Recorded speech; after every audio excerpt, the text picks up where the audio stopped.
Today on the Lowdown, a Down syndrome podcast, Shelley Moore gives us a lowdown on inclusive education. Over to you, Marla and Hannah. Thanks, Danielle. Hi, everyone. Welcome to another episode of the Lowdown podcast. My name is Hannah Mahmood, and I'm joined by my amazing co-host, Marla Folden. We're super excited about today's episode because we will be covering a topic that is really becoming more common amongst parents and caregivers and professionals working in the education system: inclusion. As OTs and SLPs, we work with our clients and students to learn an array of skills whilst also advocating for them to be included in all environments, especially schools. Mm-hmm.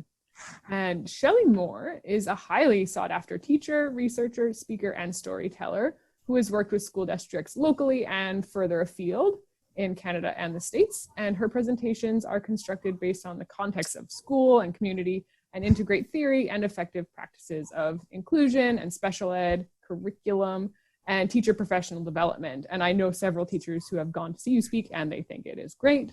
So that's perfect. Her first book, entitled One Without the Other, was released in July 2016 as a follow-up to a TEDx talk. Shelley completed an undergraduate degree in special education at the University of Alberta, her master's at Simon Fraser University, which is a local Vancouver greater area university, and currently is a PhD candidate at the University of British Columbia. Her research focuses on the interactions of inclusive education, curriculum, and teacher professional development.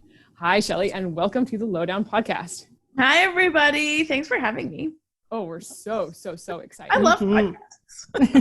You do. Yeah. You do. It's a great way to get information out there. Totally. Usually when we invite a guest to our show, we like to start with 5 secret questions first. And these are like not about the inclusion topic, but more so that our listeners can get to know you a little bit. Got it. Are you game for that? I love it. Yeah, let's do it. Okay, super. So question number 1, what is your favorite thing about the place where you live? Oh, I know. Well, if you know anything about me, I'm from Alberta and there's no ocean in Alberta. And now I live on a little island right off the coast of Vancouver, and I'm surrounded by ocean. So I have to say that is my absolute favorite thing about where I live is the water. Oh, I love that at all. Yeah. You get wonderful animals. You guys. You know what? Animals? I have seen, because we're kind of like up on a mountain a little bit, so we can kind of see quite far. And now twice we have seen whales, and every time I have like instant emotion crying. What? I'm like I grew up with like dandelions in my backyard. Like, so the fact that I can see a whale from my deck is like, am I in a dream world? So it's pretty phenomenal. It's a bit of an upgrade from dandelions to whales. Let me tell you, Yeah. every day I'm like, woo! You know what I do miss about Alberta though is the thunderstorms, like the big. Oh yeah. Yeah, the Vancouver area's little like drizzle forever, no real rain thing. Yeah, totally. Yeah. Totally. There are strengths and challenges. Yes, exactly. Strengths and stretches. Yeah. That's right. Yeah. Question number 2. Ready. If you could eliminate one food from the face of the earth so nobody could eat it again, what would it be? Oh man, so many. You have to have strong feelings about this food. You know what? Falafel. Oh. And I think that's going to create enemies for me. It's a bit polarizing. Yeah. But it is like, there's like a texture to it that just, I have such a hard time with. And it's like, I can't touch it. I can't feel it. I can't smell it. Like, it's too much for me. Been cooked in the kitchen that I order different food on because it is really a particular flavor. No, totally. Yeah. And you know, I can have a lot of like food in the family of falafels, but the combination of those ingredients, the texture, like I have to just douse it in ketchup when I'm trying to do. Oh no. That can also be very polarizing opinion. Yeah. The ketchup opinion, yes. No, absolutely. Yeah, love That's it. a good question though, because it's not just like what would I eliminate for myself, but for the world. For the world, yeah. I mean, I should probably say if I'm going to eliminate something for the world, like for our well-being, it'd be potato chips, but I might get murdered. Oh no. Yeah, no. So loved. Let's not get crazy there now. Yeah, totally. That's awesome. Okay, I'm going to take over for the next few questions. Yeah, I'm ready. So what is your favorite thing to do by yourself? Oh, that's a good question. Is napping allowed? Yeah. Sure. I love Absolutely. napping so much. Great. Like an afternoon nap with the sun coming in, the fan The going on. whales outside. Totally. I mean, Yeah. Right? Yeah. Napping is a lost pastime. Oh, that's so funny. I can't nap. I try so hard, but I like, yeah. you got to Like, move to a place with anywhere. whales, Hannah. I know, That's totally. the thing. Yeah, the whale sounds would help for Whales. sure. That's a good point. Yeah. Yeah, totally. So napping. I also really love movies. A good Yes. movie. Can't go wrong. Yeah. Yeah. Awesome. So quick, anytime somebody mentions movies, I have to ask favorite all-time movie if you had to pick one. It's a very hard question. I know. As a movie buff, I know, but I don't even know if I could do top 3, but you know what? you can do top 3. Go for it. There's this one movie I saw. It's not even a super popular one, but I just love. It's called Life as a House. Do you remember with Hayden Christensen? Mm-hmm. Maybe like the early 2000s, and it's about this. I think Kevin Kline is in it, and he builds this house on this cliff in California, and it's the whole movie is filmed at like dusk. So I mean, like this like dream, and it's just this is like how the house is the metaphor for life. Whatever. Right. I love this movie. Love it. Currently downstairs. You know what? I take it back. I do have a favorite movie. I'm downstairs right now because it's my background noise as I write, and it's the sound of music. I mean, come on. Let's be real. You know, I absolutely have a favorite movie now that I think about it. Yeah, there we go. Top 3. Another third one that I love.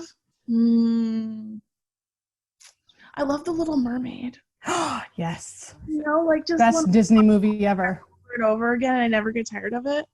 Uh-huh. Yeah. So there you go. Fantastic. My variety of genre. Love it. Love it.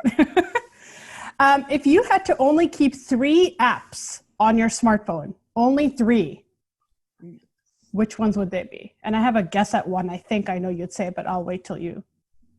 Instagram. Okay. Yeah. Instagram, my calendar, Oh, yeah. and my camera. Okay. Yeah. Oh, yeah. If a camera counts as an app, then 100%. If it doesn't, it's an app. Calendar and camera kind of come with the phone, so don't worry about that. Anything you download. So Instagram was one. Instagram. What was the second one I said? You said calendar and you just said Instagram. Okay. So I would say Instagram. I would say probably my GPS. Oh, yeah.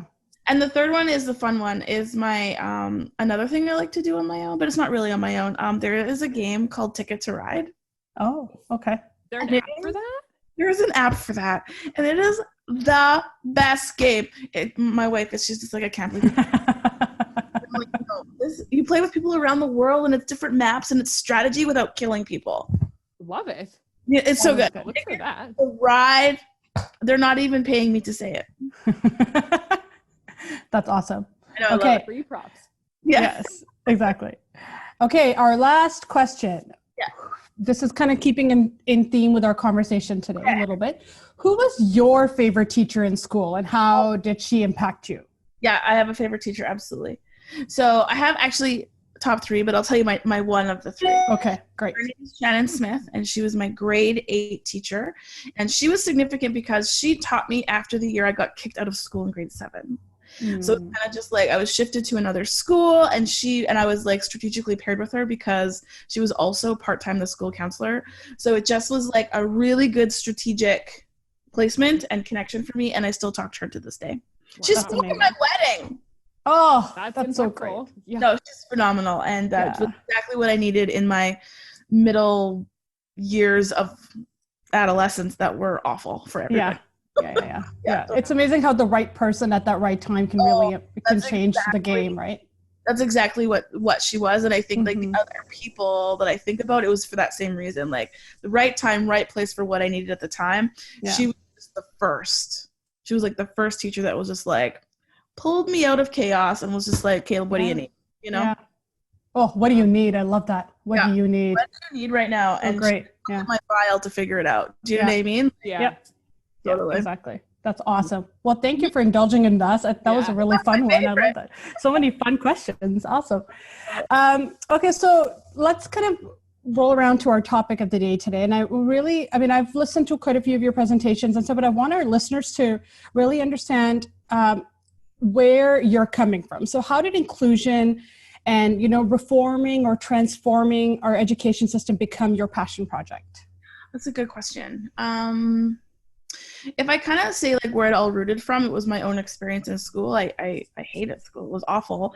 And when I talk about Mrs. Smith, who was my grade 8 teacher, like the reason why I went to that school is because it was kind of set up as kind of this alternate setting, because my neighborhood school says we can't meet Shelley's needs here. Do you know what I mean? And so like and that placement was actually phenomenal. It's the first time I ever loved school. And I remember my mom asked me, she's like, you really love this school. What do you love about it so much? And I said to her, and this is like 13-year-old me. So I'm just like, I don't know. But I do remember saying to her, like, why did I even have to go to any other school? And, as an adult, I look back to that and I think, that's such a huge question that, it's way too many kids this happens to. Like, by the time they actually get their needs met, they have to have failed so badly that they get kicked out of school.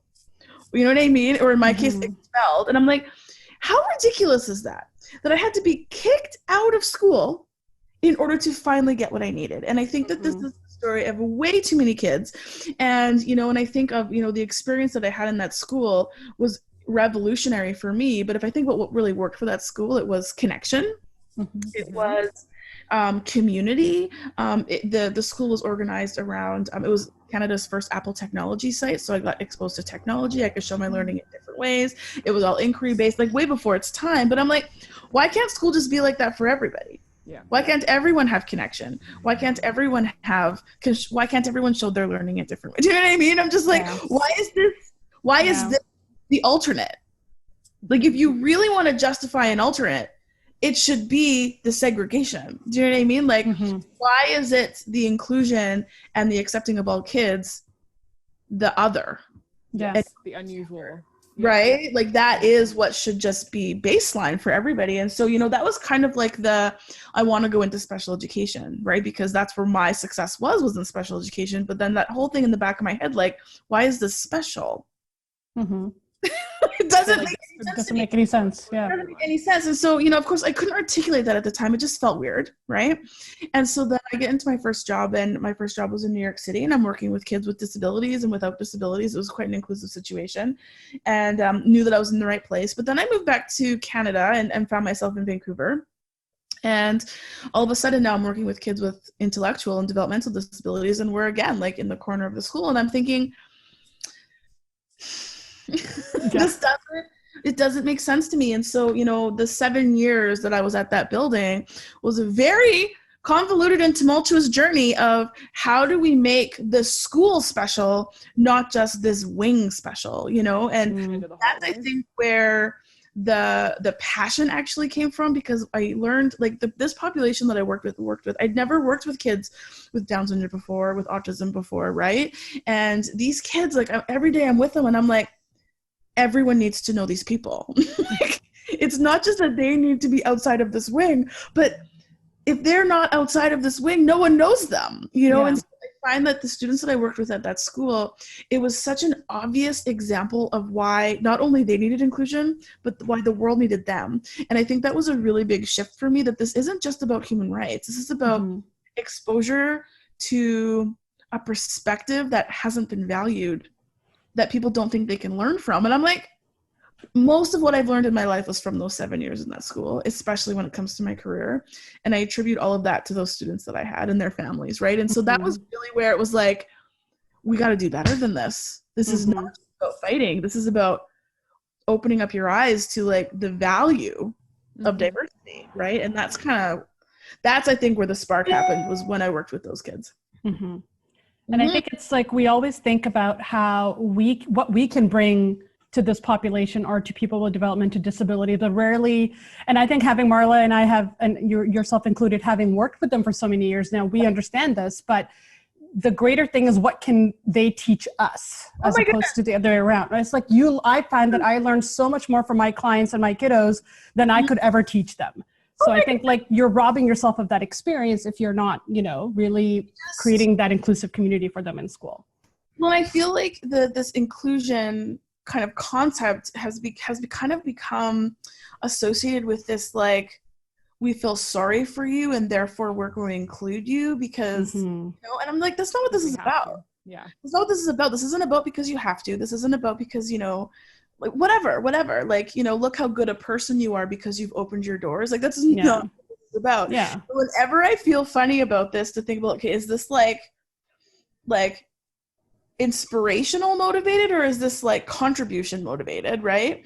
I always think about myself as a queer person, right? Because if someone were to treat me that way, to be like, oh, poor Shelly, she's gay, we're going to include her on our sports team. Yeah. We don't have any other gay people and she needs a chance. I'd be like, beat it. I don't need you. Get out of here. You know what I mean? Like, Exactly. I want you to invite me on your sports team because I offer something that no one else can bring. And I think like, that is what's missing in the inclusion conversation, because once you realize that contribution, you'll start fighting for it. Yeah, not just trying to fill a quota here. We're trying to actually, because it's like you're not cute. Yeah. No. Exactly. I totally agree.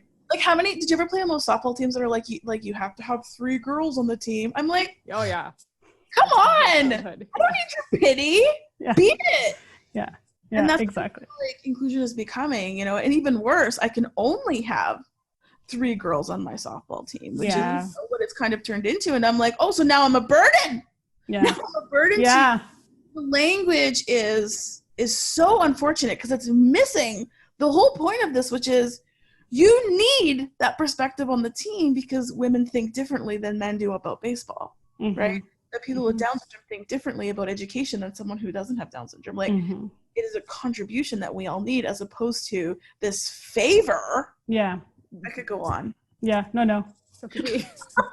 So could we. 100% on board. Oh, yeah, I know. I love talking to people who agree with me. Yeah. Yeah. Many of our parents, and Marla and I have had this experience having worked in our profession for a while now. Many parents feel that their child, in order for them to be included, they must always be in the classroom, and that if you're removing them from the actual classroom for schoolwork throughout the day, kind of goes against the idea of inclusion. So what are your thoughts on how we can define inclusion in terms of the physical environment? Yeah. So it's a good question because people love rules. Yeah, I feel like you've had this question before. You're just all the time. Yep. Oh, I am. People love rules. And they're like, okay, we are inclusion, therefore we need to be together 100% of the time. Right? And if we're not, we're being segregated. And that's against the rule, right? People love black and white. The reality is that this is not a black and white concept at all. And it took me a really long time to understand this. And so this is what I'm going to tell you. I want you to think about a classroom like a family, okay? At the beginning of every day and at the end of the day, we belong together. That's where we belong. We belong with our family. You with me? So a kid belongs with their peers because that's their family. Okay?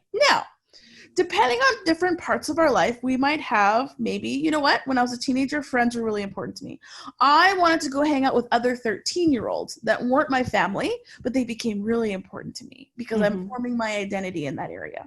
If we think about this in terms of kids in school, sometimes kids might come together who have common gender, common culture, common language. Like families will hang out with people who have a common culture, and people with disabilities also can have identity communities that are common disabilities. The problem isn't that segregation. The problem is the criteria that we often use to organize kids in school isn't based on identity, it's based on deficit. So we're like, all the kids who can't do something, go over here, as opposed to all the kids who want to celebrate something, here's an option for you. And so it really is the criteria. And sometimes you can't tell that by just looking, right? Yeah. When I was in school, when I was teaching my kids at that high school I was telling you about, I'm like, nope, we're inclusive all the time. But what I found was my kids with disabilities missed being together too. Yeah. Because they had a community in the similar way that I have friends who are queer. But the difference was they have to make that decision, not me. I cannot make the decision about who gets to hang out together unless I'm in that community. Okay. And so really what this is about, there could absolutely be times in the day where kids are together who all have disabilities, but it's when I make that decision, that's the problem. Okay, so how we organized it, and this is really tricky because that community is called congregation.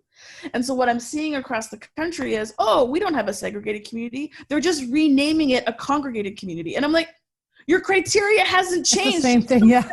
All the kids with disabilities to the same place, right? Yeah, And so, a really good way to navigate this is like, okay. Is everyone's home base together because they belong at home? When do kids hang out with people who are their same identity? Recess, lunchtime. Sometimes there's electives where people are with a common interest will come together to do sports, right? Mm-hmm. And so I always kind of think like there can absolutely be a class where kids come together who have disabilities to work on a goal, but it has to be an elective. It cannot be an assumption of you have Down syndrome, therefore you must go here because you can't do anything else. Yeah. As opposed to you're thinking about a need that kids with disabilities might have. Like one example is I think like a need that we know kids who have, well, everybody, but especially kids with intellectual disabilities, they're going to need some support transitioning to adulthood, right? Because there's a huge gap between high school and life.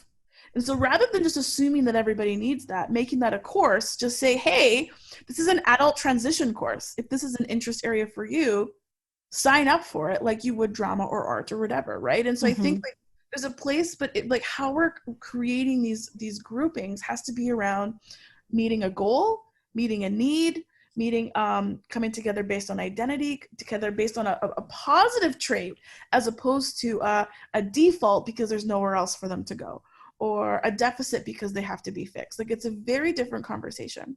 So that's my first one is, do we all belong together? Is there places for satellite communities to form?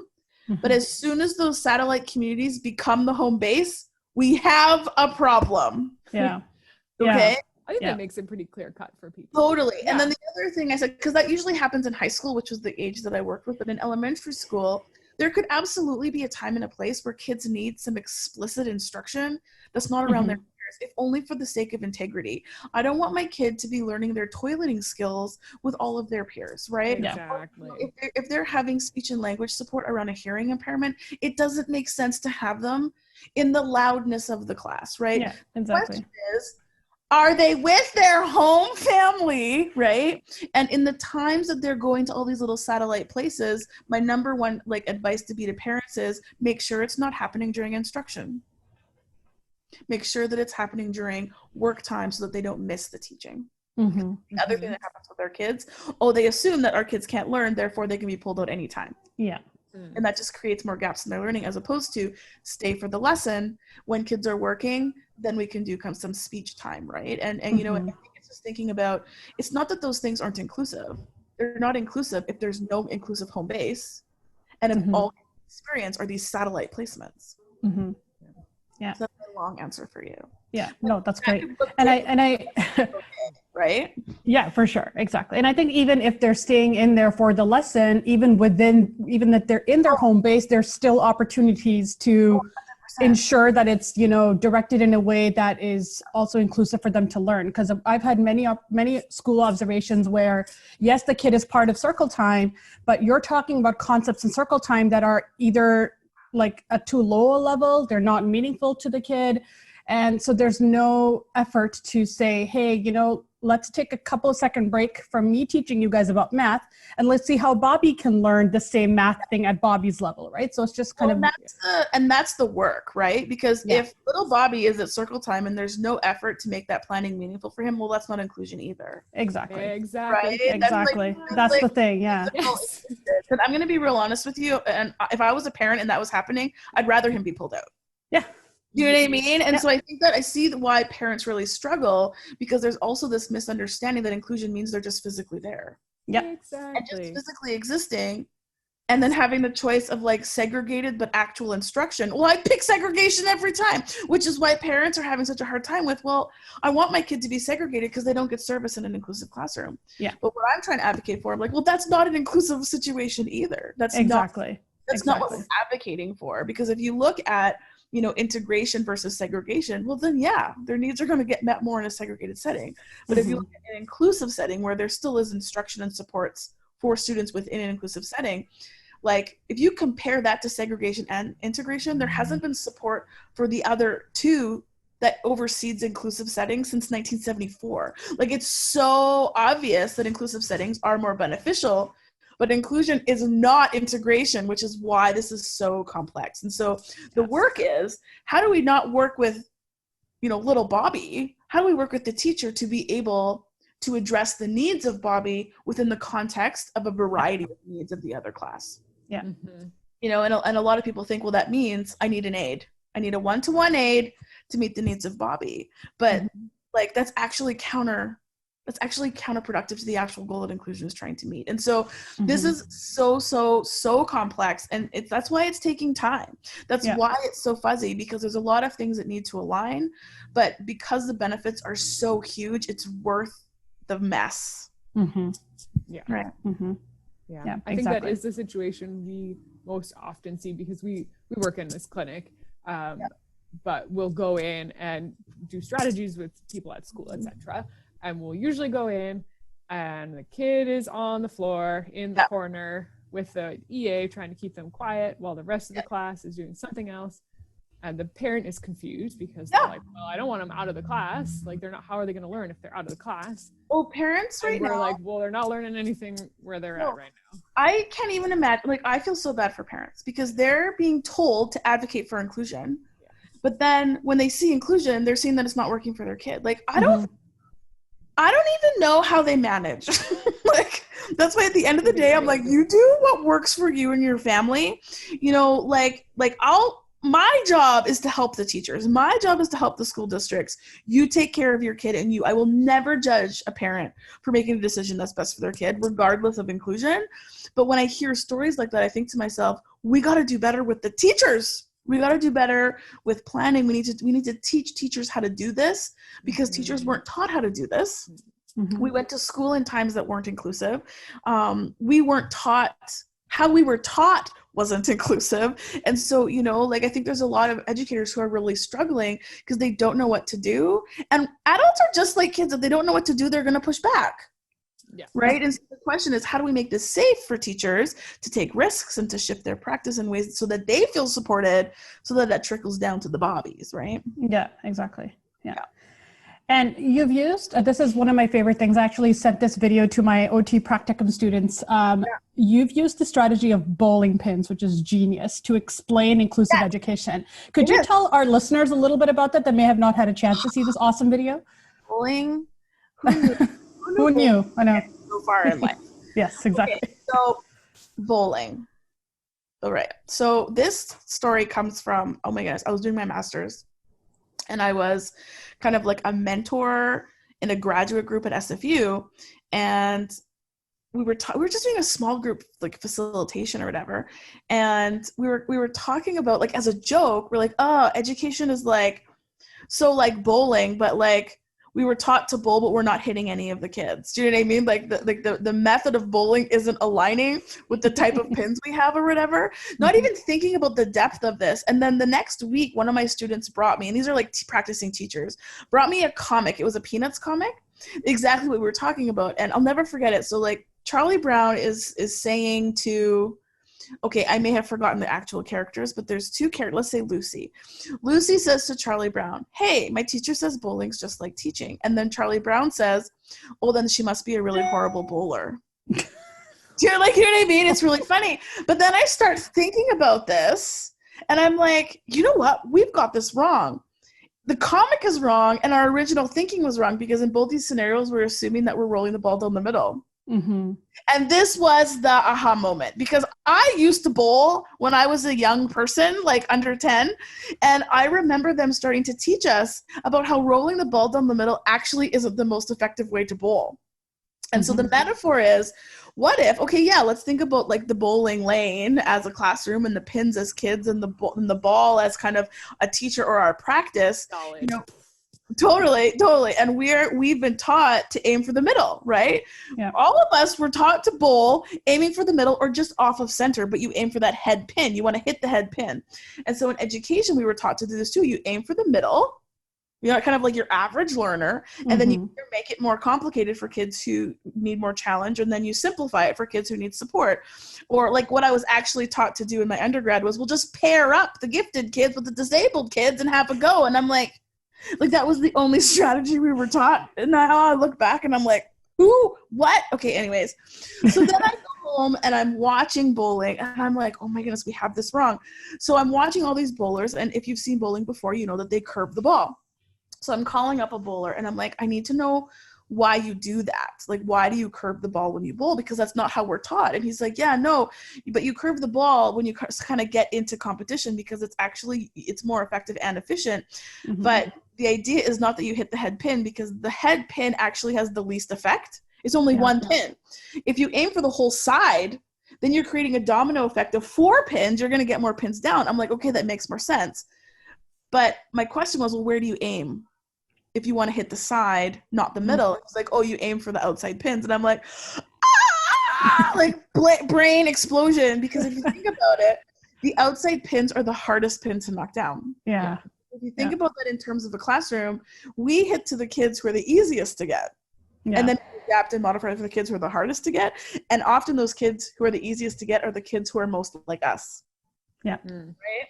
And so then if we flip that and say, okay, wait, those kids who are like you are going to be fine, even if you don't show up to school, because those are the kids who have like 2 parents, 3 meals a day, hypoallergenic dogs, limited screen time, like they're fine.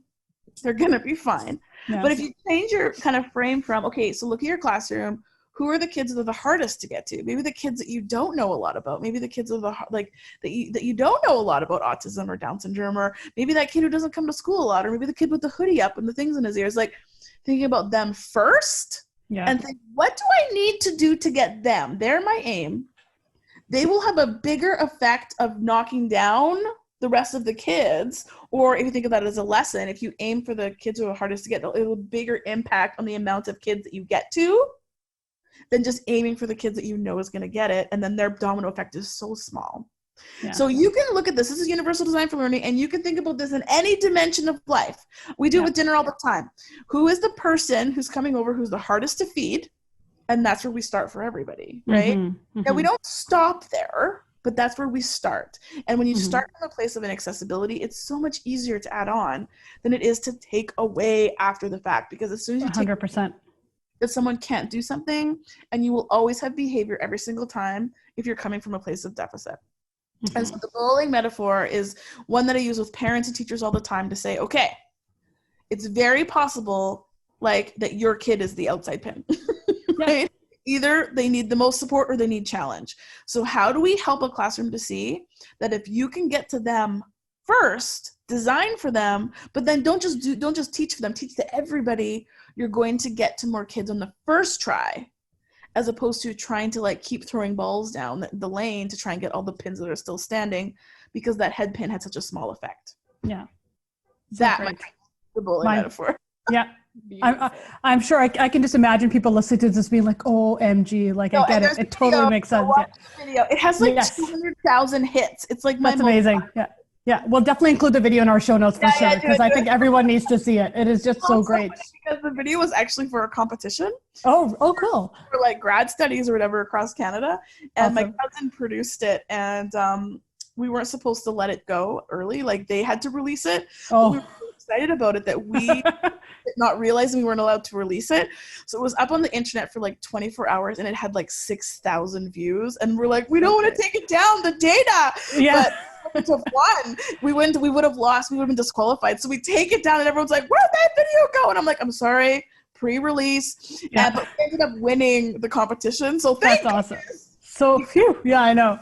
Yeah, no, it is just it's so great because the visual that it provides, it is like it has a lasting impact, and it'll stay with you, right? So that's kind of the best type of knowledge dissemination. Like you guys know, like you walk into a classroom, you don't need a 6-hour assessment to tell you who your outside pins are. Yeah, no. Do you know what I mean? Like even thinking about the people in your own families, you know who the outside pins are. We all have them, right? All do. And so it's a really accessible strategy to be like, okay, who are they? What do I need to do to get them? And then you do that for everybody. It's so much easier. Yeah. And universal design for learning. I mean, as OTs, we are taught universal design and accessibility all the time, but you're right. It can be applied to any facet of life and skill level and everything. So it's accessibility for all. That's amazing. Thank you so much for taking our listeners through that. I think that was super awesome. I love it. And then also in one of your other presentations, I think this may have been your TED Talk, you talked about a former client or student of yours named Daniel. Yes, Daniel. And how your interaction with him really taught you a valuable lesson. So can you talk a little bit about your experience with Daniel and speak to the importance of something that Marla and I talked about all the time, which is presumed competence. Presumed competence, yes. So this is the biggest lesson I ever learned in this field. And I think, honestly, if it wasn't for Daniel, I wouldn't be having this conversation with you, because if I hadn't understood what presuming competence meant, I wouldn't have been able to go anywhere in this career. Because if you don't have this fundamental understanding that all kids can learn, get out of education now. Do you know what I mean? And this isn't just for teachers. This is for parents and family members. Like, just because someone doesn't learn like you doesn't mean they don't learn at all. And this is what the lesson. So Daniel taught me this because Daniel was one of my students who had very complex needs. He was deafblind. He had Down syndrome and autism. And so me as a beginning special educator, I hear that and I'm like, do you know what I mean? Like, I don't have any experience for this. And he knew that I was new because he was under the table and he wouldn't come out, right? And so my EAs were just like, well, you got to make a connection with him. And I'm like, how do you connect with someone like that? Like, my whole frame of mind was, but he can't do it. He can't see, he can't hear, he can't talk. Like, how are you supposed to connect to someone who can't, right? Yeah. Now, if I actually like understood it a little bit more and didn't have all these kind of preconceived ideas, if you're deaf blind, it doesn't mean that you're 100% deaf and blind. For very few people is that the case. And so I would have known, for example, that he has residual sight and he has residual hearing, and it was more his autism that was hard to get through because he had to choose to use his residual sight and hearing on you, right? And so I was like, okay, well, I'll do my best. And so my EAs were just like, he likes math, go under the table. And so I'm under the table, like, doing math flashcards with him. And I'm thinking the whole time, he can't do this. He can't do math. Like, what do you want me to do math with these flashcards? Like, how is he going to tell me the answer? Like, just doubt. So one thing about Daniel is that he loved textures, which makes sense, okay? He loves textures, and one texture that he loved was he had a dictionary with really thin pages, like Bible pages, right? And he's feeling the pages on his cheek, which I do to this day because it feels so good. You should all try. He's feeling the pages on his cheek, and I'm just like, what am I doing? What am I doing here? Like, I can't get through this kid. I don't know how to communicate with him. And so the only strategy I knew was errorless learning, okay? Which is this basically strategy when you work with kids that if you ask them a question, you figure out a way for them to get it right. Do you know what I mean? Because the goal isn't the question, the goal is interaction. And so, so I'm just like, okay, errorless learning. And so I put down a flashcard, and so this is how it went, okay? And we're talking days. I put a flashcard down and I read it out loud to Daniel. I'm like, okay, Daniel, the flashcard says 10 plus 2. What do you think the answer is? So I'm just talking to him knowing he's not going to respond to me. And then if he like moved his elbow, I'd be like, did you say 12? Oh my God, you're so brilliant. Like, okay. Like, I was the worst. So I'm sitting there and I'm like, great, next one. I'm talking to myself, a full conversation to myself. And he is completely ignoring me, flipping his pages. And I'm like, and I'm only doing this because people are watching and I'm new. If I had been established, I'd be like, no, this is ridiculous. This isn't working. This is a waste of time. Yeah. But of course, I'm not secure or confident yet because I'm a brand new teacher. So I keep doing this. So eventually we go through the routine. What's 20 plus 60? Like, it's getting old, right? And then just one time I ask this question, he punches me in the face. And I'm like, okay, Daniel. And it was one of those ones because I'm under a table, so he hits me in the nose, it hits the top of the table. So it's like that, like, your eyes are tearing, and I'm just like, oh my goodness, should I tell the principal? Like, you're not allowed to hit teachers. Like, all of these things are going through my head. And I'm just like, I don't know what to do. And then I look, and he's pointing to his dictionary. And I'm like, he's trying to talk to me. And I look, and beside the dictionary is this flashcard of 20 plus 60. And when you look over, he's pointing to the page number in the dictionary, which said 80. And I'm like, uh-oh. Like, how long is he doing that for? Is what I'm to myself, right? Yeah. And so once we kind of realized that common connection, I was putting down the flashcards, and he was flipping and answering the questions. And I realized, I'm like, he had been doing that the entire time. So it wasn't that he was just doing his own thing. He was absolutely trying to connect with me, but I was unable and unwilling to see his ability, which was actually what was disabling him, not his disability itself, right? So this was such a huge lesson for me because, you know, if I had just gone in and thought, okay, well, how are we going to create a connection with each other? What's our common language base? And for him, it was numbers and the dictionary, right? And I didn't go in like that. I went in completely with the he can't do it. So I wasn't even ready or willing to see what he could do. And this lesson to this day has completely changed how I work with kids and changed from, let's look at all the things they can't do to, oh, whoa. What can he do and how can I enter his world there? Because it is so much easier for me to enter his world based on what he can do than expect him to enter mine based on what he can't. Yeah. And that, my friends, is presuming competence. Figure out what kids can do and enter their world there. And if you can do that, you will see very quickly how able the world is, which is a very different narrative than what a lot of us have been taught, because special education is from the deficit model of medical. What's wrong with you? Go to the doctor, get fixed, right? Like everything in education, especially special education, is operated from that perspective. And so like it's a completely changed the perspective of how to work with those outside pins to be like, no, I don't want to know what you can't do. Yeah. Right. Yeah. And it's like not only just like a deficit model of what you can't do, but it's like, well, if you can't learn, then this is the only way you can learn. Like you have to learn our way. This is like this recipe that we have for you, but it's not gonna. Like it is so much easier for me to adapt than Daniel. Yeah. Absolutely. 100%. I totally agree. Yeah. It's one of those things that like, it hit me like a truck so hard that just like, why are we being taught in school the way we're being taught to teach? Because it's completely the opposite of everything I knew about education. And I learned that from him. And many people would question what I could learn from someone like that, you know? And that, my friends, is presuming competence, is being open to that. Yeah, absolutely. Totally. This is going to take us into our next question super well, Ready. but we're going to take an ad break first and we'll be back. Okay. Show the world you love someone with Down syndrome. DSRF Down Syndrome Swag Shop is stocked with shirts, baby clothes, bags, and more. Whether you're looking for World Down Syndrome Day products, DSRF brand merchandise, or general Down syndrome items, we have what you're looking for. Love live on 21st chromosome, and Down syndrome Swag lives at dsrf.org/shop. My name is Andrew. I am the photographer. Photos are my interest because I love scenes. It makes me feel very close to people. My photos cards are on my IT shop through Andrew's eyes at dsrf.org/Andrew. Don't forget to watch my video through Andrew's eyes on YouTube.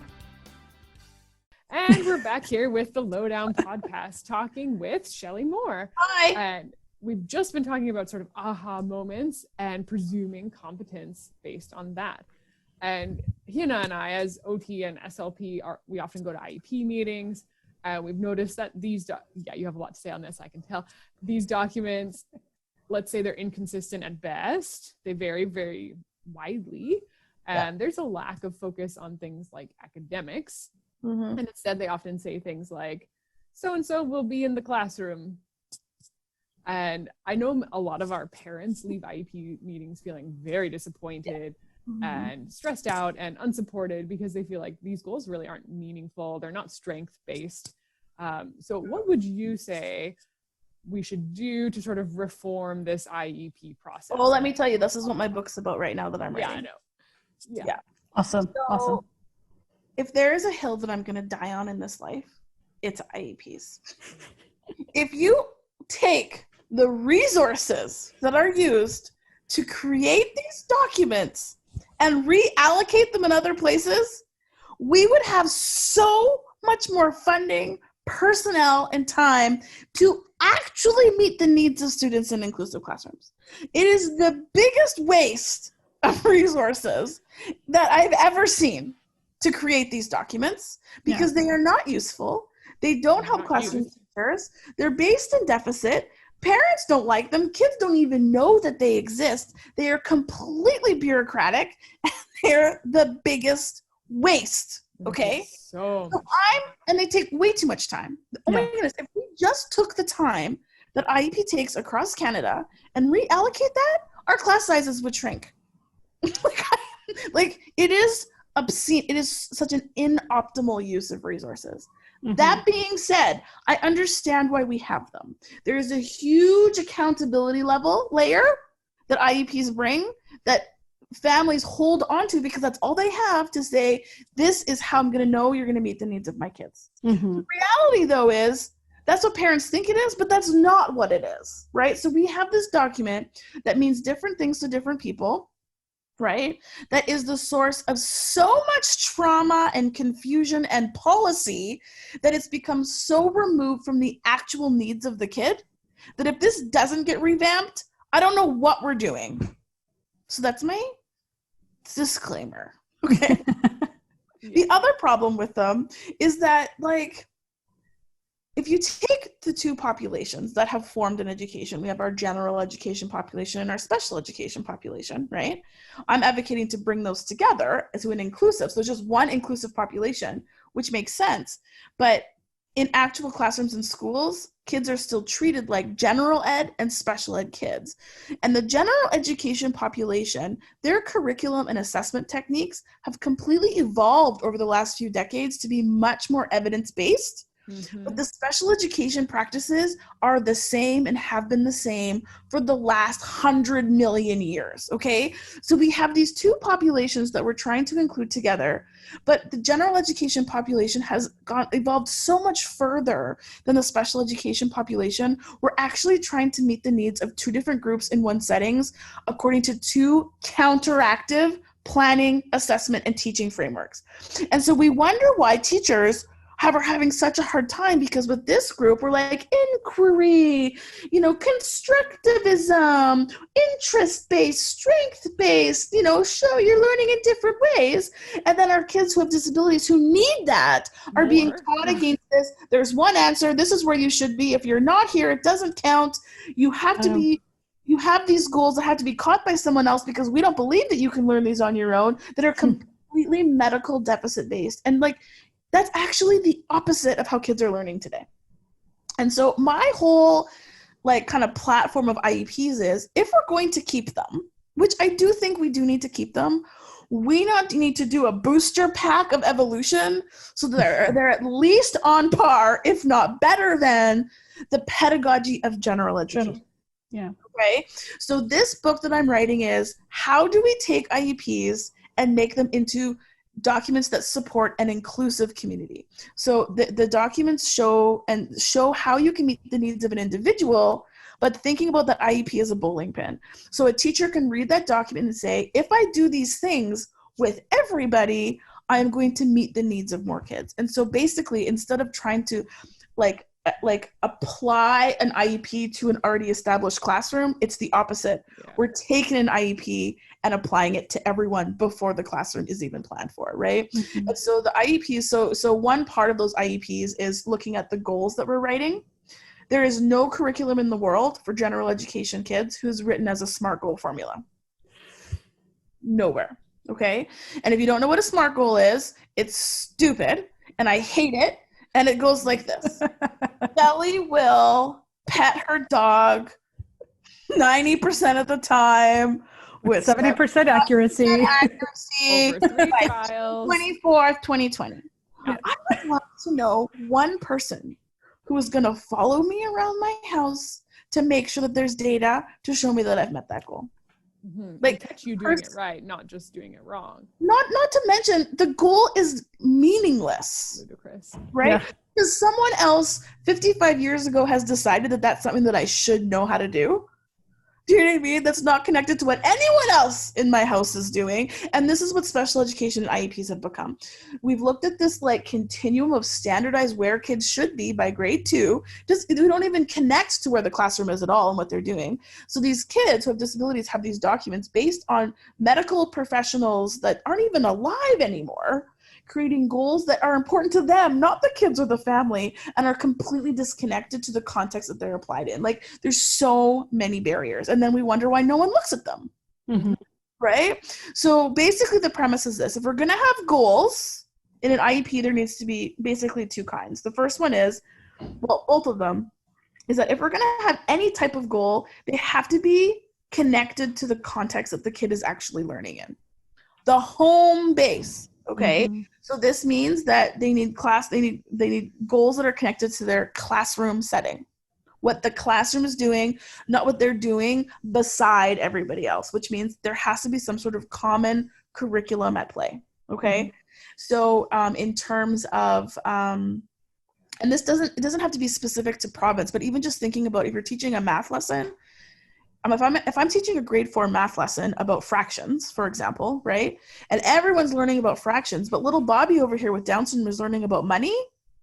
Like, that's not inclusive. That's parallel curriculum. And so what we're trying to figure out, like with teachers, is to say, if you're working with fractions, what is the bowling pin? Like, where can you start with everybody so that everyone has an in? You can always add on more complexity. And so this is really aligning, you've probably heard of it, conceptual curriculum. Right? So there's a lot of curricular movement that's happening. We're moving less around like this, you should know this before you go here, the kind of a prerequisite scale to what's the big concept, what's the entry point for everyone, and then how do you add on complexity? And so I always like this example of fractions, because if you think about a fraction, the underlying concept, which isn't simple, it's just really big, is this idea that things are shared. Right? There's parts of a whole. Now, if you take that concept of sharing and now think about our little guys with Down syndrome or our kids with intellectual disabilities, I have never met anyone who couldn't understand that concept. Okay. Right? And so this is the idea, is that there has to be some sort of common shared concept so that kids with disabilities are still in with the learning without having to modify it all. Okay, so this is one part, is that if we're going to teach them academics, it has to be in line with what everyone is doing in the classroom and not some sideline money, functional math, and time program on the side, unless everyone's doing money and time, because kids are more capable than that. Okay, Number two, the biggest question I get is, what about life skills? Now in Canada, we're pretty good, I'm going to tell you, but someone said to me once, Shelly, I need your help, that my school district wants my kid to go into a life skills kindergarten class. And I'm like, life skills kindergarten? In kindergarten? What do they do in life skills kindergarten? They're like, oh, well, they nap and play and eat. And I'm like, sounds like kindergarten. Do you know what I mean? But it's not even whether they're able or not. It says, oh, they have Down syndrome, they need to go over here. And I'm like, that's ludicrous, right? And so this idea of we need to really look at what are life skills, because you know what life skills are in high school? They're 50s housewife skills. Yeah. They're not life skills. They're how to make sandwiches and do laundry. Now I'm going to tell you, all of our kids are more capable of than that. And there absolutely are life skills, but they're not that. And if they're truly life skills, they're skills that everyone needs to learn. And if you look at the skills that everyone needs to learn in the world, these skills are actually not life skills. They're called competencies, which is another word you may hear in the curriculum, which are not things you do, they're not things you know, they're things that you become. You become a critical thinker. You become someone who's self-regulated. You become someone who values diversity. These are characteristics of people who go into the world and be successful. You can't grade them, right? These are competencies that form how we exist in the world beyond school. Those are life skills, not baking muffins. And so the second part of this IEP that we're talking about is, and this is kind of the journey of the book, is because BC has shifted to this idea is what if IEPs were based in the life skills of competencies? And so we've called it a competency-based IEP, where the competencies or the life skills that kids with disabilities are working on are in common with the peers, because these are competencies that everyone works on, but they're not based in a deficit. They're based in the values of the family. So, there's all of these competencies. So some of them, for example, are like social responsibility, communication, creative thinking, right? Like things we want to develop in all of our kids. And then to say to a kid and family, what's important to you right now? Like, can you imagine how an IEP meeting would change if that was the conversation, as opposed to look at all the things your kid can't do. This is what they need to work on because that's what they can't. Like, it's so archaic. So then if you have a student, right, or if you have a family come in that says, social responsibility is really important to us, I have a teacher to be like, oh my goodness, that's what we're going to start. That's the competency we're going to start for the whole class, is all of us are going to learn about social responsibility. Mm-hmm. Like that is what an IEP needs to help do, right? Because within that, we can work on so many things that are often so rooted in these medical systems that no longer apply to anyone else in the population, right? Mm-hmm. Yeah. That was a little bit of a rant, sorry. No. All good. All good. All good. Side question, when can we expect your book to come out? Well, In the near future, I suppose. it was supposed to come out last May, but I wasn't ready. Okay. So I would say probably February. Okay. February. It's getting closer. And I know that because you guys said you're OTs and PTs, right? SLP and OT? Okay. Because usually my SLPs and OTs are very stressed about this new way. Because very often our consultants are still based in a medical model. We work in a clinic. Yeah. We don't work in a school. Yeah. So we get to do what we want. Yeah. And what we want Yeah. is strengths-based. Yeah. Well, totally. Using our Well, kids' that's so good. strengths, so I love talking to people who agree with me. This is what I'm Yeah. saying. But like a lot of the SLPs that we're working with, be like, it's not that we don't need you anymore, but it's thinking about that from that perspective of what can you tell us about this kid that could benefit everybody, right? Yeah. And I think, even when you mentioned earlier about SMART goals, the trained OT brain in me was like, no, but we're taught to use SMART goals. Everything has to be measurable. But I think the point you bring up is a really good one, is that there's room to have measurable goals, but from an OT lens especially, and that they have to be meaningful and they have to be client-centered and functional. Well, so this is the thing. Go ahead, finish. No, that's okay. I was just going to say, this is the thing where when you brought up the point about like, Bobby would learn to, do this and this percent of the time. To me, when I read that, I'm like, well, I don't understand what 70% looks like, and then how is this going to be meaningful? Because for us as OTs, when we're working on something like printing with our kiddos, the first thing we learn is how to write your name, because it is meaningful for you and it is functional for you to learn how to do. So in order to track that progress, you do kind of have to have some measurable goal in place. But I think from your perspective, it's, yes, they have to be measurable, but on the whole, they have to kind of have like a bigger. Okay, this is a really good question, because the word measurable is important for accountability. Yes. But I'm going to push you a little. Okay, because here's the thing, is that from the special education frame, what has been counted as measurable is quantitative data. Mm-hmm. And quantitative data often has to be captured by another person.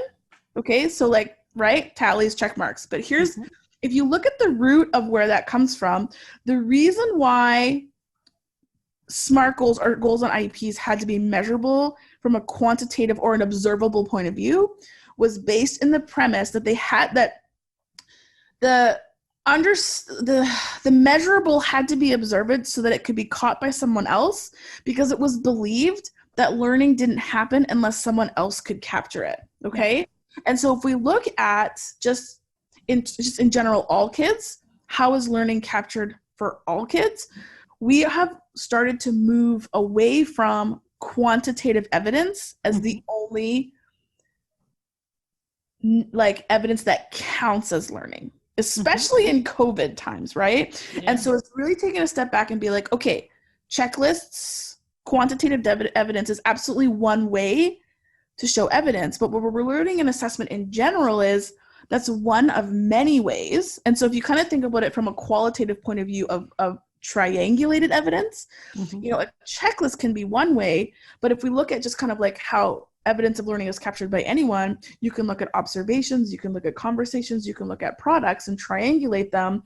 All of a sudden, what counts as learning blows open. And so what's really nice about this is that it no longer relies on another person to capture it.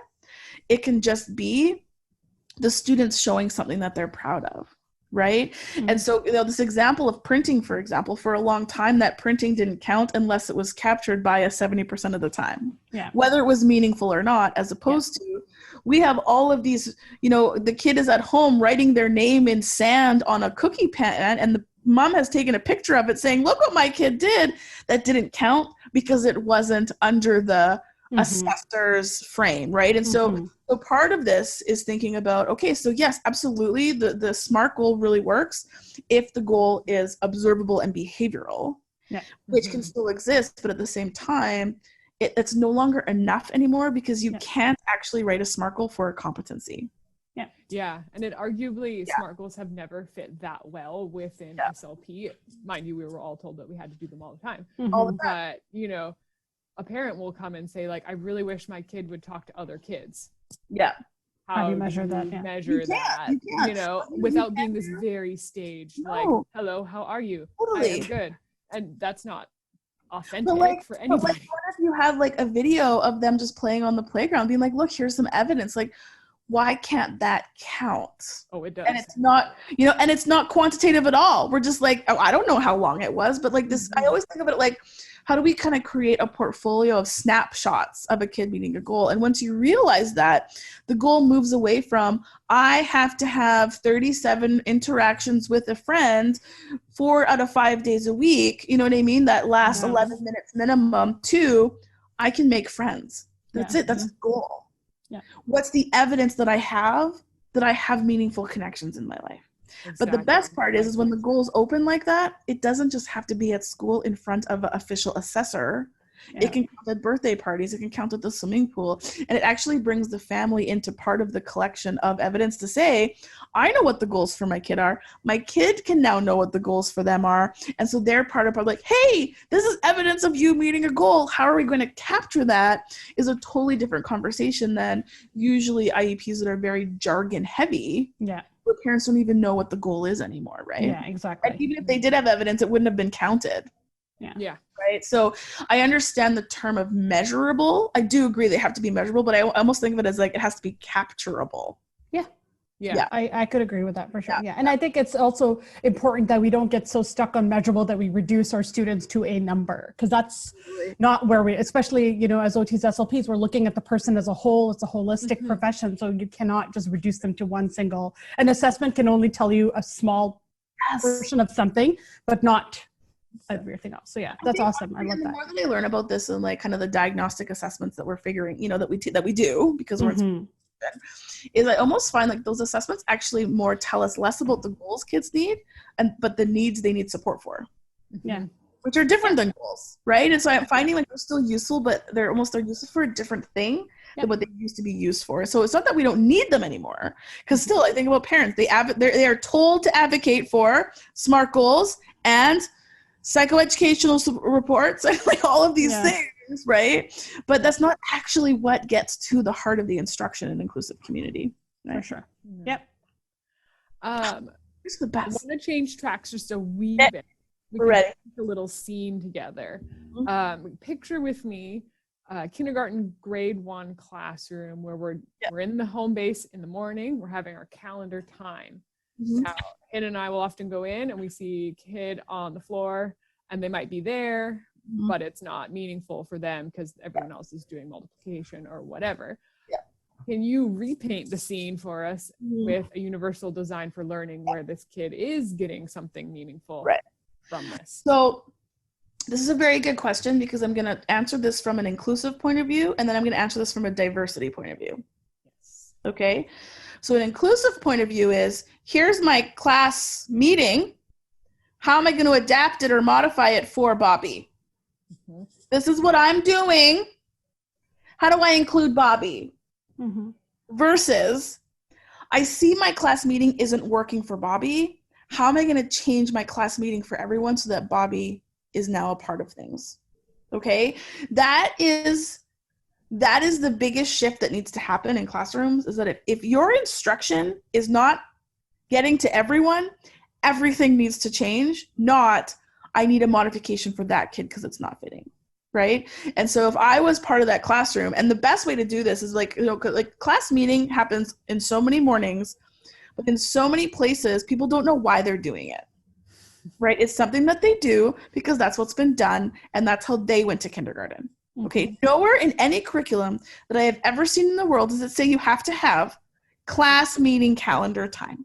Okay, so here's my permission to any teacher listening. If class calendar doesn't work for your kids, throw it out the window. Okay? If you're married to class meeting calendar time, that's fine, but you need to know why it's happening. Because if you don't know why it's happening, the kids aren't going to know why it's happening. And if they don't know why it's happening, it's going to be more than just Bobby that's having a problem. Because if you don't know why it's happening, all class meeting is, I need to sit still, hands crisscross applesauce, and I can't move for 25 minutes. Mm-hmm. Some kids can conform like that. Most kids can't. Okay? Yeah. And so it's also, I need 6 EAs to keep these kids together too. Yeah. Maybe it's the meeting that's the problem. Yeah. Okay?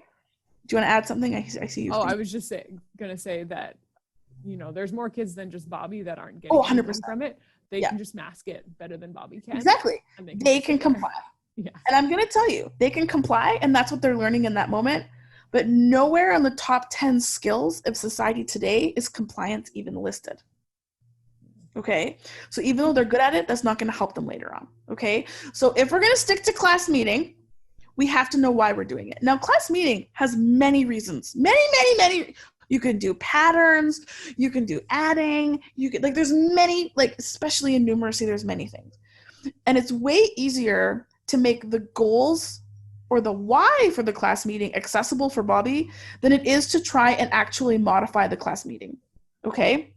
So for example, if one of the purposes to class meeting is skip counting, for example. Okay, so we're going to count by twos up to the first 100 days of the year. Whatever. Put your little popsicle sticks in I don't care. Whatever.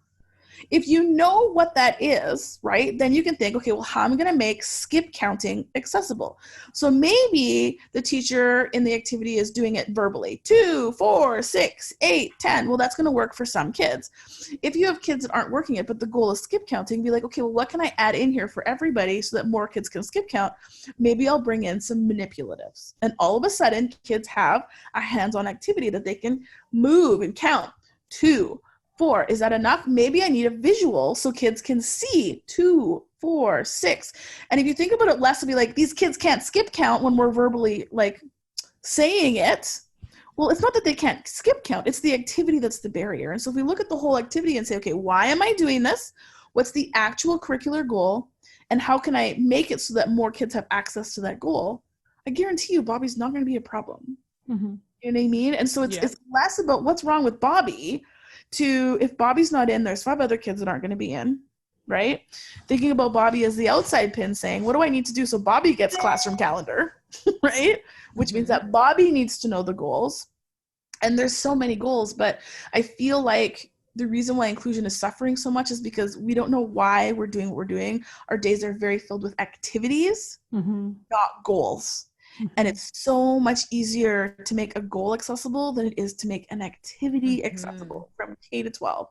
And so I don't know if that was what you were looking for, but I'm going to tell you whether it was an essay or class calendar or soccer or elf on the shelf, these are all just activities that are meaningless unless we actually know why those activities are purposeful. And once you get to the why, you'll be able to see where Bobby fits. But we have to take a step back and being like, why isn't Elf on the Shelf working?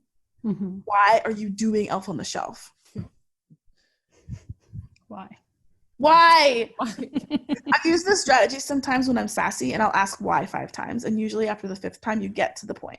Be like, so, I mean, Bobby is not behaving. Why? Well, because he can't listen. Why do you think he can't listen? And if you keep, eventually they'd be like, oh, because I'm not having a visual. There you go. Yeah, I should start doing that. I'm going to start doing that now. Yeah, I love that strategy. It is. And why do you think? Get there eventually. Anyways, because you realize it's not about the kid. Ever. Yeah. Ever. Yeah. Ever. I want to talk about one other area that that comes up all the time, which is in the area of behavior. And so we're talking about distractions, noises, lots of moving around the room, sometimes tantrums, sometimes meltdowns. could be related to sensory regulation, might not be. Whatever it is. Yeah. Whatever it is, this is usually the trigger for a classroom teacher to say, you gotta go. Get them out. Yeah. How do we? And then they throw in the word violent. And I'm like, are they aggressive? Are they a criminal? Not appropriate word for a 6-year-old. Okay. I hear what you're saying though. Yeah. Because it's very easy to make drastic decisions when things are being thrown across the room and people have bite marks. I get it. Okay. The problem is that we respond to the extreme and nothing about the context that got the kids there in the first place. Okay. So the kids that we're talking about are often kids who are going to have a hard time communicating when something is wrong. Okay. 9 times out of 10. Now, if a student is having a hard time communicating what is wrong, their behavior is going to be their communication, because finally they're like, no one is listening to me unless I throw this chair across the room. They're not understanding that this isn't working for me. I totally get it. I do not believe that kids are manipulative. I do not believe that kids are just doing this because they want to make people mad. They're doing it because it's the best option at the time. And if people actually realize that this is their best option, it means that there's not a lot of other options, right? And so when I think about this, in the moment when kids are just here, they need a place to go, okay? They need a safe place that may be a quiet place, that may be a different place than the home base, okay? In the moment, I get it. I get that, okay? It is not fair to anyone, including the child who's having a moment, to be forced in a room with other people. Okay, so let's just get that out of the way. However, that has become the standard approach. That is becoming the home base. In this anticipation of this is a behavior kid, therefore we need a side room with no windows. Okay, this is very problematic. Okay, even your calm down space needs to be ethical, just so we get that out of the way, okay? That space is created so that a kid can choose to go there, not someone locking them up in a room. Just so we're getting all of this out of the way, okay? When I'm upset, I need a place to go. It's still a safe place to go. You with me? Okay. If that happens ever to a kid, there needs to be a full investigation, not on the kid, on the community where it's happening.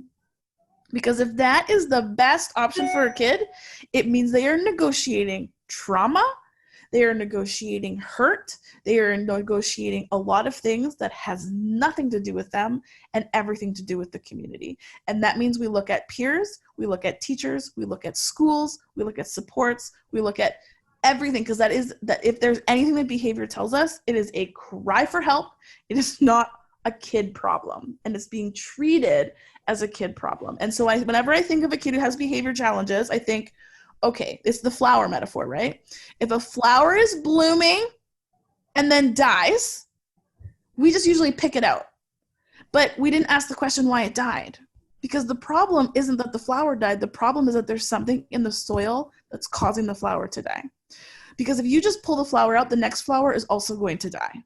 Okay, so it's that whole thing is like, if this isn't the only kid that this is happening to, because the problem isn't the kid, the soil is the problem. And your soil is what's happening in that classroom. And now I feel bad for teachers, because teachers sometimes are doing things they don't even realize aren't working, right? Because I mean, there's so many kids who have been thrown into classrooms and teachers don't have the skills to deal with them. And so it turns into this giant power skill. So this is not putting teachers on the hook. This is putting like districts and schools and systems and the infrastructure to say, how do we support teachers to know what to do in those moments? How do we support teachers to change the context of their classroom so that kids don't ever get to that point? Because if kids are getting to that point, especially if it happens more than once, that is a huge problem with the system, not the kid. But how it's being responded is, oh, the kid has behavior, we can't meet their needs in this school. Yeah. That is a huge problem. If schools were a business, all of us would be out of business. Be like, oh, this client doesn't work for us, go somewhere else. Yeah. Like there should be a full inquiry, a full out inquiry. If your classroom loses a kid, if your school loses your kid, if your district loses a kid, to be like, why did we lose them, so that we don't lose the next one? Because every single time there's a reason why that behavior is happening, and we never point the spotlight on the context. We always point it on the kid, and it is a huge problem. because nobody should be allowed to say, get them out. Mm-hmm. It should say, I need help. Right? Yeah. I agree. So I mean, your focus is really on providing tools to the classroom and the people who are working with that child so that you can prevent those kinds of things. It has to be prevention. And if it gets to the point of crisis, the inquiry is focused on the context and be like, how do we prevent this? And I think like, and the problem too is that if you layer this on with people who aren't presuming competence, right? Often where that behavior is coming from is that people don't believe that they can do anything. And so they're not planned for properly. Mm-hmm. Right. And so what's happened is there's a lot of kids and their programs are completely like overly behavioral or social. They have no learning goals, which is why everyone else is there. And if you think about you're in a school for 6 hours and all you're focusing on is how to sit in a chair properly. So bored. Yeah. They're so bored. And you know what? They may not become brain scientists, but I'll tell you what, science is interesting. Right? Yeah. And we've taken out what makes school interesting because we've assumed that the kids won't get anything out of it and that they should just work on these functional life skills of, I need to know how to sit still. I need to know how to comply. That's not interesting enough for anyone, let alone kids who are already struggling, right? And so, I mean, like, I come from the belief that if there's behavior, people want to go to the behavior skills first. I'm like, no, let's go to the academic skills first, because if we can get kids engaged in learning, they're not going to have behavior because they're not going to want to leave. But usually the intellectual component of programs are looked at last, if at all. Yeah. Because if you're interested, you're not going to be bad. Yeah. That's not even a good word. You're not going to have behavior because you want to be there, right? But if I have to say another social skills script to a person that I don't actually want to be their friend, I'm going to throw a chair too. Like, enough. Like, and no one is listening to these kids.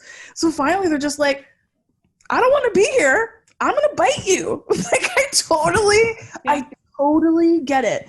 And I can't even tell you, like, when I was working with my kids in the high school, the more we got them into high school academic classes and worked with teachers to make those secondary high school level academic concepts accessible, our behavior dropped exponentially because kids were now interested. They're engaged. Yeah. It was meaningful for them. Like, we forget, like, the point of education is to spark interest in kids so that they can pursue what they want later on. Like, we've totally changed this purpose of education. Well, we have to make sure kids go to university. I'm like, that's not the purpose of public education, people, right? So anyways, I could go on, but behavior is a really tricky one because the spotlight's on the wrong thing. Yeah. And again, I think about my parents. If I was a parent and I had kids and I kept getting phone calls because my kid is being bad, I'd pull them too, right? Like, it's so unfair. It's so unfair because the spotlight should not be on the family or the kids. It needs to be on the system. Yeah. Yeah. And I think, like, I mean, having listened to everything, it seems like it's such a complex issue, which it is. And, like, from your perspective, where are we at on a timeline to where, I mean, it's not going to be like, oh, by next year, it's all going to be fixed. Like, not a SMART goal. Yeah, no, it's not. So, like, from your, exactly right. Yeah, not a SMART goal. From your perspective, what do you see in the next 5 years, for example? Like, how do you think changes are going to slowly or start to happen? Are the teachers and the districts and the stakeholders that you're talking to open to changing things? Like, tell our listeners a little bit about what the future looks like. It's a very good question. There are pockets of inclusive brilliance everywhere. Okay, and this is why this is tricky, because you can have two schools across the street from each other with the exact same funding model, with the exact same professional development model, and one school is exceptional inclusion and another one isn't. Do you know what I mean? Like, this is why this is hard. And so I have two answers for you. One is, there is brilliance everywhere and we need to learn more from them, but they're on the outsides because they're not the norm. Yeah. Okay. The second question, though, is where I see the biggest shifts in terms of systemic shifts in inclusion are when attention is being shifted to the infrastructure of education, not the infrastructure of special education, Mm-hmm. right? So the resources that are being used in special education, when we start to shift those to how do we just support all kids better, the shift for inclusion is much more drastic. So for example, I'm very proud of British Columbia because we have recently eliminated standardization. Mm-hmm. There is no more standardized exams K to 12. There is a literacy and numeracy exam, but it has 0 stakes, okay? Because of that systemic infrastructural shift, now people can say, oh, now my curriculum is no longer standardized. It can be more continuum based. As soon as you move from a benchmark to a continuum, you have moved from being able to include one kid to all the kids, right? Mm-hmm. And so this is what I'm saying, like that wasn't a special education initiative. That was a general education initiative that trickled down to special education because it affected all kids. And that's where you see. And so there's schools in BC that are able to be more inclusive because there's less barriers in place for all kids to be successful. Right? Mm-hmm. That being said, I have been to other districts that are very, very standardized, but there's that one teacher who will die on this mountain and it makes it work for everybody, right? And those teachers, we love them, we need to pay them more, all of the things, but those individual people won't be enough because the shift happens when the infrastructure of the actual context changes. And sometimes that feels depressing. Right? But it also helps us change our advocacy from, and this is what I tell parents, changing your advocacy from what are you going to do with my kid to what are you going to do to support this class that my kid is in. Always looking at it from a systems point of mind. So rather than saying, what about my classroom? What am I going to do for my school? Like it's always taking it a step up to say, how do I support the community that my kid is in, as opposed to supporting my kid as an individual within this community? Because it's shifting from the special education and it's the othering. Mm-hmm. The more that we can look and advocate for everybody, the more that infrastructural shift is going to start to change. And a really good example of this is in politics, right? Mm-hmm. A lot of families who have children with disabilities will vote for the politician who guarantees more special education funding. But really what they should be listening for is an actual like paradigmatic shift in education for everybody. Mm-hmm. Right? And so this is happening in Alberta right now because they have, we'll have special education services, but we're going to actually restrict and increase standardization for everybody. And so it's kind of like a play to be like, that's actually going to create a bigger divide because you know what I mean? Because you're restricting what counts as success. And so it becomes a big equity conversation about, yes, I want to fight for my kid, but what it means to fight for my kid is to fight for the community that my kid is in, which is a very different message than what parents have been taught to tell, to share. Mm-hmm. Yeah, absolutely. Well, Shelly, I think we're just about out of time, but we really appreciate this was so fun coming. Yeah, thank you so much. Yeah. I gotta just tell you though, like I'm so passionate about these things, but I can't just like have this conversation over the dinner table. And so sometimes my family's just like, no educational talk today. People actually like call me up and be like, let's talk about this. I'm just so thankful because it gets me all riled up. Yeah. That's good. That's good. We are often riled up over here. Yeah. Change. Yeah. It's so possible, you guys. It's so possible. Yeah. Agreed. I 100% agree. Yeah. One step at a time. We're doing it. Exactly. Yeah. And and I think thank you for giving us something I definitely came away from this being like, yes, agree. Oh, got to think about that now a little bit. So I really do appreciate you giving me something to think about as well. So yeah. Yay. Woohoo. You were also interviewed for the fall issue of the 321 magazine, which can be found on our website. And we'll put some links in the show notes from this. So for like the bowling pin video and maybe even the baked potato video. Yeah, put in the Daniel video. Yes. Oh yeah, the Daniel video. For sure. Them all there so that people can follow up with those and maybe pass them to their schools because, you know. Yeah. That's what they're for. Yeah, exactly. Yes. Yeah. It's been a pleasure. Thank you so much, Shelly. We really appreciate it. Thanks, you guys. Bye. Talk to you soon. Bye. Bye. The Lowdown. The Down Syndrome podcast is a production of Down Syndrome Research Foundation. Learn more at dsof.org and join the conversation at DSOF Canada on Twitter, Facebook, and Instagram. The Lowdown is hosted by Marla Folden and Hannah Mahmood, and is produced by Glenn Hughes. The Lowdown theme music and George Dew was written and recorded by Rick Scott.